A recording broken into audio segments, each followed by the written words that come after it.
හරිම සුමුදුයි.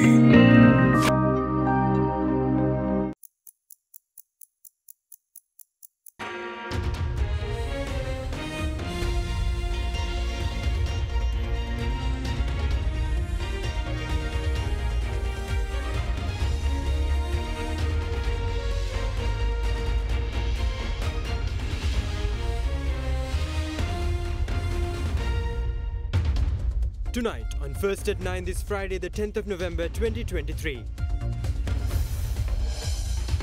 Summoned. International Cricket Council bans Sri Lanka cricket from membership. Meanwhile, Sri Lanka's Committee on Public Enterprises summons Sri Lanka cricket. Multilateral funding. The World Bank approves $150 million funding to strengthen Sri Lanka's financial sector. Out of bankruptcy. Exim Bank of China issues letters stating that Sri Lanka is out of bankruptcy, reveals the president. Budget expectations. Changing Sri Lanka's capital expenditure composition can spur growth, reveals Professor Shanta. ඔබේ විශ්වාසය දෙනු සෙන්සොඩයින් දැන් ළඟමැති ෆාමසියෙන් ලබාගත හැක. From AdaDerana, this is AdaDerana First at 9. Live from Studio 24 in Colombo. Good evening and welcome to AdaDerana First at 9. I'm Aditya Durasinghe joining you live with the latest in Sri Lanka and around the world. Now in your top story and in breaking news, the International Cricket Council has suspended Sri Lanka's membership of the ICC with immediate effect. The ICC board met today and determined that Sri Lanka cricket is in serious breach of its obligations as a member, in particular the requirement to manage its affairs autonomously and ensure that there is no government interference in the governance, regulation and/or administration of cricket in Sri Lanka. The conditions of the suspension will be decided by the board in due course. Now, meanwhile, Chief of Sri Lanka Cricket Selection Committee Pramod Vikramasinghe pointed out that particular schemes executed by third parties were pivotal to Sri Lanka's dismal performance at the ICC Men's Cricket World Cup 2023. He went on to say that all information regarding the actual reasons behind the humiliating defeat suffered by the Sri Lankan team will be revealed in the near future. The Sri Lankan team, which failed to qualify directly for this year's edition of the World Cup, had to pass through the qualifiers held in Zimbabwe earlier this year to gain entry into the ICC Men's Cricket World Cup 2023. Following a dismal run at the highly anticipated sporting event, the Sri Lankan cricket team returned to Sri Lanka earlier today off the back of its latest defeat to New Zealand yesterday.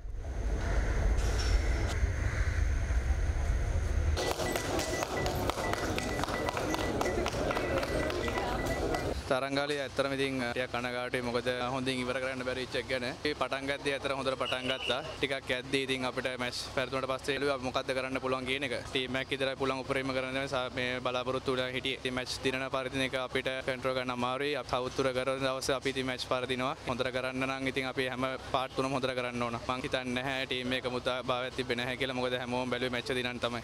කනගාටුයි අපිට අපි කණ්ඩායමක් විදියට හොඳට ක්‍රීඩා කරේ නැහැ. මේ ගොඩක් පසුබෑමක් ඇති වුණා මේ තරංගාවලියේදී. ඉතින් අපි ඒ වැරදි හදාගෙන ඉස්සරහට යන්න බලාපොරොත්තු වෙනවා. මොකද ක්‍රීඩා ලෝලින් අපිත් එක්ක හැමදාමත් හිටියා සහයෝගය දෙනවා. ඉතින් අපි බොහොමත්ම කනගාටුයි. අපි ඔවුන්ට කිසිසේත්ම සතුටක් එක් කරගන්න දුන්නේ නැහැ. කණ්ඩායමේ ඉන්න ක්‍රීඩකයන් නරක නැහැ. නමුත් අපි කණ්ඩායමක් විදියට හරියට ක්‍රීඩා වුණේ නැහැ. ඒක තමයි මම හිතන්නේ අපේ පසුබෑමට ලොකුම හේතුව. අපි බලාපොරොත්තු වෙනවා අපේ ක්‍රීඩා ලෝලින්ට ඉක්මනින් සතුටක් එක් කර දෙන්න. මම අද මොකුත් කතා කරන්නේ නැහැ. මට දවස් දෙකක් දෙන්න. මම සියලු දේම හෙලි කරන්නම්. කඩාවැටීම කොතෙන් දුන්නේ කියන එක. හැබැයි ඒ දවස් දෙක තුත ඔබතුමාලත් බුද්ධියත්ම හිතන්න මොකද්ද මේකට හේතුව කියන එක. මේ වගකීමක් ඔබතුමාට තියෙනවා. තරඟ හතක්ම පරාද වුණා. මම වගකීම බාර ගන්නවා. මම පැනලා යන්නේ නැහැ. කුමාන්ත්‍රණ තිබ්බද මේවා කවුද වැට්ටුවේ? කවුද මේවා කඩාකප්පල් ගන්න හැදුවේ? මම මේවා සේරම මම මේ තමන් ඉදිරියේදී මම ඉල් කරන්න. මේක එක්තරා කණ්ඩායමක කුමාන්ත්‍රණයක් තිබ්බා. ඒක තමයි සිදුවන්නේ. මම එලිට කරන්න මට පොඩ්ඩක් දෙන්න මේ දවස් ටික මම වෙන දේවල් ඔබතුමාට දන්නවද මේ ක්‍රිකට් ගැන? ඒක තමයි මම දවස් දෙකක් ඉල්ල ඒවා බලන්න ඕන මොනවද වෙලා තියෙන්නේ කියලා. මම ඒවා බලලා කතා කරන්න. අන්තිමට යන්නේ ක්‍රීඩකයන්ගේ පිටි. මැදට කියලා ශ්‍රී ලංකාවේ ක්‍රීඩකයෝ මොනවා කරත් ක්‍රීඩකයෝ ක්‍රීඩා කරන්න ඕන. ඉතින් ඒක කරපු ඒ දේවල් හරියට කරගන්න බැරි වුණා. අපි ප්ලෑන් එකක් ගියේ මේක ඉස්සරහට බලා ගන්න පුළුවන් මේ කණ්ඩායම කොහොමද ක්‍රීඩා කරන්නේ කියලා. සියලු දේ මම එලි කරන්නම් ඉදිරියේදී මට දවස් දෙකක් දෙන්න. Now, following the latest exchanges shared in Parliament on the theme of Sri Lanka cricket, opposition leader Sajith Premadasa claims that the officials of the SLC deliberated on plans to ban Sri Lanka cricket following the debate in Parliament yesterday. Meanwhile, former Minister of Sports and Member of Parliament Dayasiri Jayasekara highlights that the failure of the SLC's administration has led to Sri Lanka cricket being pushed to the brink of destruction. ඊයේ විවාදයෙන් පස්සේ ඔබතුමා හොයලා බලන්න ශ්‍රී Lanka cricket ආයතනයේ මුදලින් rent එක ගෙවන අපිට දන්න විදිහට හෝටලේ තියෙන කාර්යාල කාමරයක ගජමිතුරෝ කණ්ඩායමක් එකට එකතු වෙලා කියලා තියෙනවලු කොහොම හරි ඉන්දියාවේ අර ෂාට කතා කරලා පැය 48ක් පැය 72ක් ඇතුළත අපේ ශ්‍රී ලංකා ක්‍රිකට් කණ්ඩායම ජාත්‍යන්තර තහනමකට ලක් කරනවා කිය. අද ශ්‍රී ලංකා ක්‍රිකට් කණ්ඩායම අපේ ලංකාවට ආවා. ඒ ලංකාවට ආපු කණ්ඩායමේ හිටියා අපේ තේරීම් කමිටුවේ ප්‍රධානී ප්‍රමෝද වික්‍රමසිංහ මහත්මයා. එතුමා එතනදී බරපතල ප්‍රකාශයක් කරලා තියෙනවා තරග පරාජයට හේතුව කණ්ඩායමෙන් පිටත සිදුවන කුමන්ත්‍රණයක් කියලා කාරණේ. ඔබතුමා ක්‍රීඩා ඇමතිවරයා විදිහට මේ අය සමග මේක ගැන සාකච්ඡා කරන්න. මොකද්ද මේ කුමන්ත්‍රණය කියන එක මම හිතන්නේ මේක දැන ගැනීම අපි සියලු දෙනාටම වැදගත් කියලා මම විශ්වාස කරනවා. කොතන හරි මේගොල්ලෝ කතා කරලා තියෙනවා නම් ක්‍රිකට් එක තහනම් කරනවා කියලා මට තේරෙන්නේ අපේ බාල රටක්ද අපි. දැන් ආයට මොකද්ද බල කරන්න පුළුවන් හයිය? මොකද්ද යාලට තියෙන විශේෂ වූ විධායක බලය? මම සඳදිනේ අභියාචන අධිකරණයට යනවා. එතනින් අපි බලාපොරොත්තු වෙනවා යුක්තිය. එහෙම නැත්නම් ශ්‍රේෂ්ඨ අධිකරණයට යනවා. ඉතින් මට තවදුරටත් නීතිපතිවරයාගේ වැඩපිළිවෙල විශ්වාසයක් නැහැ. මං වෙනුවෙන් පෞද්ගලික නීතිඥයෝ අල්ලන. මොකද දිගින් දිගටම කරෑරි. මම එනකොට අවුරුදු 8ක් ලංකාවේ අතුරු කමිටු තිබුණා. අතුරු කමිටු වල ප්‍රතිඵලය 2015 අගෝස්තු මාසේ මං එනකොට බිලියන 4ක් ණය වෙච්ච ක්‍රිකට් සංගමයක් තිබුණා. අදටත් අතුරු කමිටු වලට කැමති නැහැ. මොකද හේතුව අතුරු කමිටු කියන්නේ සම්පූර්ණයෙන් වැරදි ක්‍රීඩා පරිපාලනය කරන්න පල්ලෙහා ඉන්න මිනිස්සුන්ට උඩට ඇවිල්ලා වැඩ කරන්න ඉඩ තියනවා. මතක තියාගන්න ලබන දෙසැම්බර් මාසේ එනවා ආසියානු කප් එක. අපි යන්න ඕනේ සාජවලට. අවුරුදු 19න් පහළ. දැන් මේ මුළු බෝඩ් එකම බය වෙලා ඉන්නවා කතා කරන්න ඒගොල්ලෝ කිසිම තීන්දුවක් ගන්න නැහැ. බෝඩ් එකේ ලේකම් අයින් වෙලා. කවුද මේ අන්ඩර් 19 ටීම් එකට වග කියන්නේ? ඊළඟට අවුරුදු 23කට පස්සේ මතක තියාගන්න. පළවෙනි වතාවට වර්ල්ඩ් කප් එක එනවා අන්ඩර් 19 ලංකාවට. ටීම් 8ක් එනවා ඊට කලින් ලෝකේ රටවල් 8කින් ඊට කලින් ප්‍රැක්ටිස් මැචස් ගන්න. කෝටි ඩොලර් බිලියන ගාණක් අපිට හම්බෙන වැඩපිළිවෙලක් මේ යන්නේ. දැන් මේව කරන්නේ කවුද? මේ බෝඩ් එක කැන්සල් කරලා ඒ විතරක් නෙමෙයි බෝඩ් එක කැන්සල් කරලා දාලා තියෙන්නේ ඊටත් වඩා තවත් බඩු ටිකක්. ඒකයි මට තියෙන ප්‍රශ්න. බැරි වෙලාවත් ICC එකෙන් මාස 3-4කට මේක තහනම් කෙරුවොත් මතක තියාගන්න අන්ඩර් 19 ක්‍රිකට් එකත් ඉවරයි. අපේ ක්‍රිකට් එකත් ඉවරයි. මේ සියල්ල අද විනාශ මුඛයට පත් වෙන තරකට මේක තල්ලු වෙන්නේ. Now in further news on Sri Lanka cricket, Sri Lanka cricket has been issued summons to appear before the Committee on Public Enterprises later this week. According to the chairman of the COPE committee, Professor Ranjit Bandara, the cricket board has been asked to make an appearance before the committee on the 14th of November. The governing body fell victim to a series of nefarious allegations recently. Minister of Sports Roshan Ranasinghe claims that the SLC spent over 34 million rupees as fees for lawyers alone, alleging that a group of officials made efforts to escape the country after a purported fund transfer of $2 million was revealed. A joint proposal regarding the removal of the office bearers of SLC brought forth by the government and the opposition was passed unanimously in Parliament without a vote yesterday, following 7-hour parliamentary debate on the matter. Now, meanwhile, President Ranil Wickremesinghe says a debt write-off must be introduced for low-income countries currently being crushed under insurmountable amounts of debt. Speaking at an event in Colombo, the president went on to say that Sri Lanka received a letter from the Exim Bank of China stating that the country is on its way out of bankruptcy. The 49th convocation of the Bandaranaike Centre for International Studies was held at the BMICH under the patronage of President Ranil Wickremesinghe. Chairwoman of the centre, former President Chandrika Bandaranaike Kumaratunga and High Commissioner of New Zealand to Sri Lanka, Michael Appleton, were present at the event. We have to use the Indian Ocean as not being reserved for one group or one set of nations, but open to all. We will strive to do that, and for that purpose, we will also certainly go ahead with the proposal for the freedom of navigation and overhead certainly and undersea cables in the Indian Ocean. We will go ahead with that. With India and Maldives trilateral security dialogue, we will deal with the issues of non-state actors in the region, especially those who are involved in the drugs trade. That is Sri Lanka's view. But we come to the next issue. As between the North and the South, in regard to climate change and debt relief, it's our view that there should be a debt write-off for all the low-income countries, especially in Africa. Africa cannot carry this burden, and we have to ensure that Africa is relieved of this burden. So therefore, we have taken a firm stand that there should be a write-off of the debt in respect of all low-income countries. As far as the middle-income countries, there should be a window for concessional lending. Sri Lanka has made it out. We have got the letter from the Chinese Exim Bank also today. So we are on our way of certainly leaving our status of bankruptcy behind us. But other countries may not find it that easy. We have to help them. Now, in a bid to strengthen Sri Lanka's resilience financial sector, the Board of Directors of the World Bank approved $150 million of financing to Sri Lanka yesterday. The financing is expected to help boost reserves of Sri Lanka's deposit insurance scheme, which can be used to pay out insured depositors of banks and licensed finance companies. The World Bank said the strengthening of Sri Lanka's deposit insurance scheme will provide towards protecting and saving the smaller depositors, including women and people living in rural areas, while also sustaining the confidence in Sri Lanka's financial system. The Board of Directors of the World Bank approved $150 million in financing for Sri Lanka yesterday in order to strengthen the resilience of the financial sector. World Bank Country Director for Maldives, Nepal and Sri Lanka, Faris Haddad-Zervos, said the Sri Lankan economy highlights the need for stronger safety nets to support the financial sector. He further emphasized the crucial need for a stable and reliable banking sector for the country's economy. The World Bank Country Director was of the view that strengthening the deposit insurance scheme will help protect the savings of smaller depositors, including women and people living in rural areas, adding that it will also sustain confidence in Sri Lanka's financial system. The Financial Sector Safety Net project is designed to boost the financial and institutional capacity of the Sri Lankan deposit insurance scheme, which is managed by the Central Bank of Sri Lanka. The financing is expected to help boost the reserves of the SLDIS, which could be used towards the payout to insured depositors of banks and licensed finance companies. In parallel, the project will also support institutional strengthening of the SLDIS in line with international good practices for effective deposit insurance schemes. Lead financial sector specialist and task team leader for the project, Alexander Pankov, said strengthening the financial sector safety net is crucial for maintaining financial stability during a macro debt crisis. He added that a robust deposit insurance system, along with enhanced supervision and resolution frameworks, will safeguard public confidence in the financial system and protect people's savings. The SLDIS was established in 2010 and has conducted several payouts for failed licensed finance companies in recent years. Currently, the SLDIS guarantees the deposits of households and enterprises up to 1.1 million rupees, which covers more than 90% of deposit accounts in Sri Lanka. The legal framework for deposit insurance in Sri Lanka was upgraded earlier this year through the Banking Special Provisions Act passed in Parliament.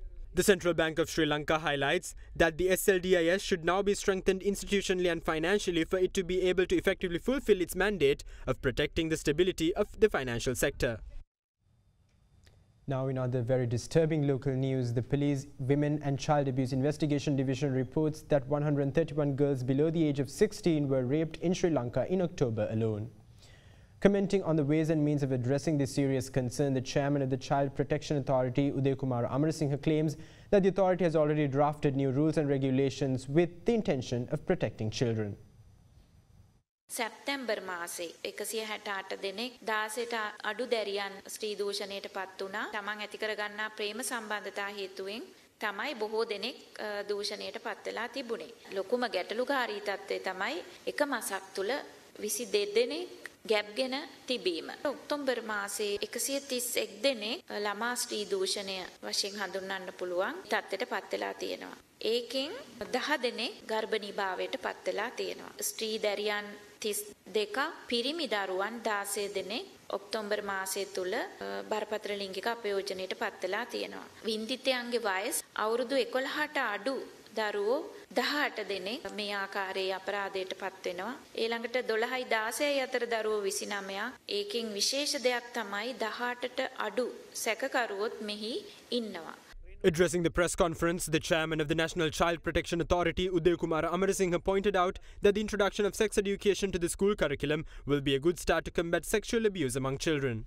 මේ දරුවන් ලිංගික අපයෝජනවල ලක්වීම වළක්වා ගැනීමට හොඳ ප්‍රවේශයක් තමයි මේ ලිංගිකත්වයේ අධ්‍යාපනය ලබා දීම. මේ සංස්කෘතික කාරණා නිසා සමහර ගුරුවරු පවා දෙමව්පියෝ මැලිකමක් දක්වනවා දරුවොත් එක්ක මේවා කතා කරන්න. හැබැයි මේවා කතා කරලා දරුවන්ට මේක ස්වභාවික සංසිද්ධිය, ජීවිද්‍යාත්මක ක්‍රියාවලියක් කියන එක සරලව කියලා දෙන්න පුළුවන් නම් දරුවෝ ගොඩක් වෙලාවට මේකෙන් ආරක්ෂා කරගන්න පුළුවන්. ඒ වගේම ජාතික ළම ආරක්ෂාධිකාරිය හැටියට තවත් නීති රීති ගණනාවක් අපි කෙටුම්පත් කරලා තිබෙනවා දරුවන්ගේ ආරක්ෂාව වෙනුවෙන්.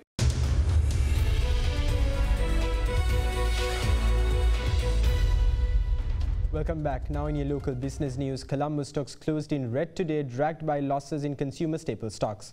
The Colombo Stock Exchange All-Share Price Index settled down at 0.16% to end at 10,872.28 points. For the week, however, the index rose 0.76%, notching its second straight week of gains. Among stocks, Ceylon Beverage Holdings and Melster Corp were the top losers on the index, falling 17.03% and 2.06% respectively. Trading volume on the CSE ASPI fell to 25.3 million shares from 36.7 million shares in the previous session. The S&P Sri Lanka 20 meanwhile fell to 0.23% to settle at 3,081.71 points. The equity market's turnover fell to 1.02 billion rupees from 2.39 billion rupees in the previous session. Capital goods was the top contributor to the market turnover, while the banking sector was the second highest contributor. Foreign investors were net buyers, purchasing stocks worth 323 million rupees, while domestic investors were net sellers, offloading shares worth 937.3 million rupees. Now let's take a look at how the rupee traded against other major currencies during the day.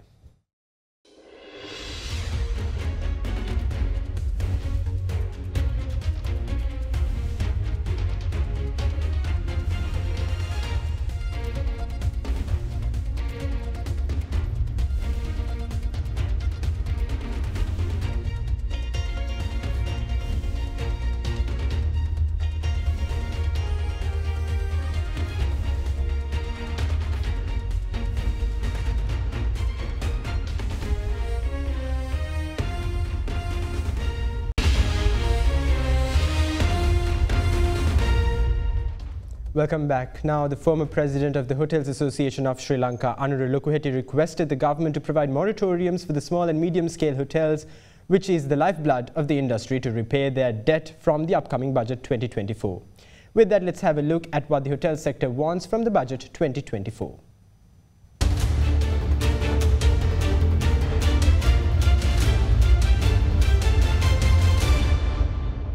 The hotel industries consist of about 70 to 80% of small and medium sector organizations. And these organizations are the lifeblood of the tourism industry. Now, most of these investors are in a very difficult situation currently due to the fact that the loans they have obtained to start their businesses, they have found it difficult to pay the capital repayment and the interest. So therefore, we expect government to take this matter very, very seriously and help the hotel sector to survive. So therefore, the government will have to request the banks to also look at the feasibilities of the hotel companies and reschedule those loans for a longer period. It will be very much appreciated if this from 2024 budget, if at least a temporary moratorium or some kind of assistance provided to the hotels to reschedule their loans for at least 10 years and repay the banks. Most of our hotels are very old, and during last 4 to 5 years we had no capacity to refurbish or improve the hotels. With the increased number of arrivals, it is very important that we refurbish these hotels. In order to refurbish these hotels, I think banks should give them some soft loans or some kind of financial assistance to reposition them. Other requirement is that most of these items that are required to refurbish the hotels are also not available in Sri Lanka. So we must have a facility to get items used to be refurbished at a duty-free price. Other main concern is the current electricity cost. If you look at this region, our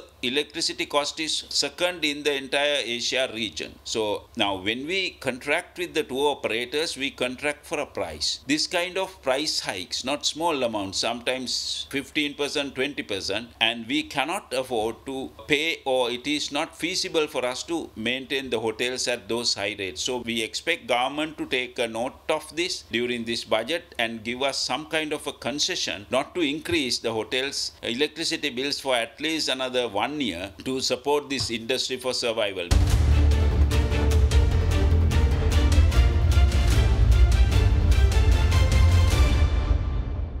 Now, with more budget expectations as Budget 2024 looms ahead, Professor of International Development at Georgetown University, Professor Shantha Devarajan, says changing the composition of the capital expenditure can help Sri Lanka to spur growth. He made these comments while addressing a pre-budget forum organised by Verite Research.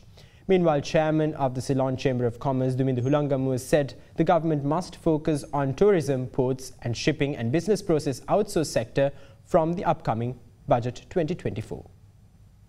Pre-budget forum Budgeting for Revenue and Growth, organised by Verite Research, was held in Colombo last evening. What are the actual specific reform mechanisms that should be suggested and implemented? In Sri Lanka, we now have a situation where the tax system has been severely neglected in almost every sense of the term for several decades. And the capacity of government to raise taxes from places it should be raised is rather limited. And when government is desperate for revenue, it has a limited rate of choices. And therefore, increasing the tax like VAT is an obvious thing to do, as opposed to a whole range of more specific measures that will take a little bit longer to introduce. We are only looking at tax revenue. We actually can't do this. Moving tax, it contracts consumption and savings, and the cycle won't work unless the non-tax revenue is increased within the next 5 years. How do we really go forward from? We cannot just rely on tax increases to get us out of this mess. And in fact, I think even within tax increases, keep in mind that most of these proposals are also shifting the composition of taxation from highly regressive taxes to ones that are less regressive. And those actually, there's some evidence that if you just can keep the tax rates or the tax revenue constant, shifting the composition can actually stimulate growth, because the current set of taxes also can impede growth. But there are many things we can do, given this fiscal constraint, to increase growth by shifting the composition of public expenditures, including capital expenditure. The evidence is that not all capital expenditures lead to higher long-term growth. And in particular, in Sri Lanka, we have a long history of investments that have not yielded growth. So we have to also change the composition of capital expenditures so that they are more productive. Even if we're keeping the level the same or even lower, there can be a lot more growth made out of capital expenditures. And then finally, I think recurrent expenditures are also currently not helping growth. You can increase recurrent expenditures on growth-promoting activities, including maintenance of infrastructure. That is the recurrent expenditure that we can do. That has been shown to have huge effects on growth. Investing in education, investing in healthcare, these are also ways of improving productivity in an economy. And Sri Lanka can do a great deal more in preventive health, public health, in better tertiary education that makes people a lot more competitive and capable of contributing to the economy and makes people less interested in going out of the country. So I think there are investments like that. Secondly, widening the tax base. So there are far too many people in this country who don't pay taxes and pay far too little of their incoming taxes. So the first proposal on WHT is saying, look, that's one way to capture that. But we feel the chamber, low-hanging fruit, those are the three low-hanging fruits which are captured. One is tourism.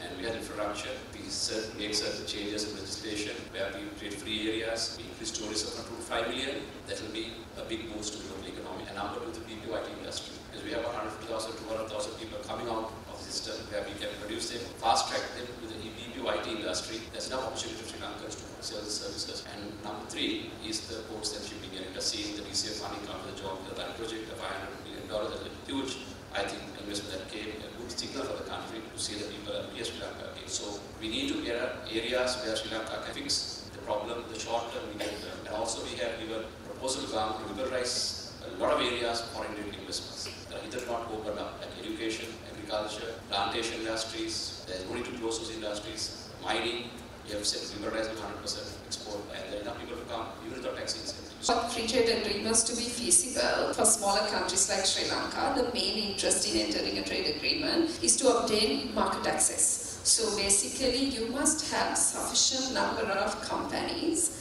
in the country and sectors that feel confident and interested in accessing a foreign market. So unfortunately, if you look at Sri Lanka's export basket or the number of companies that actually engage in international trade, there are very few. And very few people feel confident to be able to, say for example, go to a market like India or to a China and be competitive and compete. We need to definitely look for more products. You can't forever be exporting apparel, tea, rubber and coconut and spices. And that is one way how countries like Singapore and Thailand succeeded by actually getting into electronics, electricals, automobiles. So you need to really diversify and diversify into sectors that are export oriented, not domestic market oriented. Simultaneously, you need to really reduce barriers to engage in business, barriers to trade across borders that are created by Sri Lankan government. And with that, we wrap up tonight's edition of AdaDerana First at 9. Stay in touch with us on www.adaderana.lk for the latest developments around the clock. Thank you. Have a great night.